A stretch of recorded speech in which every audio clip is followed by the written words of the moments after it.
সম্মানিত ভিউয়ার্স, আমি এখন রয়েছি মেহেরপুর বাণিজ্য মেলা মাঠে। আর দেখুন এই নতুন একটি সংযোজন রয়েছে মিক্স ফ্রুট রোলার আইসক্রিম। তো চলুন এটা কিভাবে তৈরি করে এবং আপনাদের খেয়ে এর স্বাদ আমি আপনাদেরকে একটু জানিয়ে দিচ্ছি। এই যে দেখতে পাচ্ছেন হয়তো এই যে স্টলটা কিন্তু অসাধারণ লাগতেছে। আর আমি যদি আপনাদেরকে এই দিক থেকে একটু দেখাই, এই যে কিভাবে এই যে কাটিং করতেছে এই রোল থেকে আইসক্রিমগুলো পড়তেছে, এই যে আপনাদেরকে একটু দেখিয়ে দিচ্ছি। এইগুলো স্বাস্থ্যসম্মত তো? হ্যাঁ ভাইয়া। তো প্রিয় ভিউয়ার্স দেখতে পাচ্ছেন এই যে আরও কিছু এর সঙ্গে কিন্তু মিক্স করা হচ্ছে। তো সম্মানিত ভিউয়ার্স, এই যে রেডি হয়ে গেছে আমাদের মিক্স ফ্রুট রোলার আইসক্রিম, দেখতে পাচ্ছেন হয়তো। তো দেখি আমরা এটা খেয়ে ট্রাই করে আপনাদেরকে বলছি কেমন লাগে। না, আইসক্রিমের সঙ্গে যে ফ্রুট মিক্স রয়েছে সেটা বোঝা যাচ্ছে।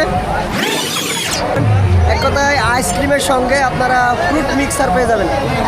তো প্রিয় ভিউয়ার্স, আমি আপনাদেরকে আবারও বলছি, এটা রয়েছে মেহেরপুর বাণিজ্য মেলা যে মাঠ রয়েছে, এই যে গেট থেকে ঢুকে আপনারা ডান হাতে পেয়ে যাবেন এই মিক্স ফ্রুট রোলার আইসক্রিম। তো এই যে দেখুন, দেখতে অসাধারণ। তো আর কথা বলাচ্ছি না, এই ভিডিওটা এখানে শেষ করব। যারা এগুলো ট্রাই করতে চাচ্ছেন অবশ্যই চলে আসবেন এই মেলার মাঠে। তো আর কথা না বাড়িয়ে এই ভিডিওটা এখানে শেষ করছি। ভিডিওটা যদি ভালো লাগে অবশ্যই লাইক কমেন্ট শেয়ার করবেন। আর নতুন ভিডিও দেখতে অবশ্যই আমার পেজটি ফলো দিয়ে রাখবেন। ধন্যবাদ সকলকে। আল্লাহ।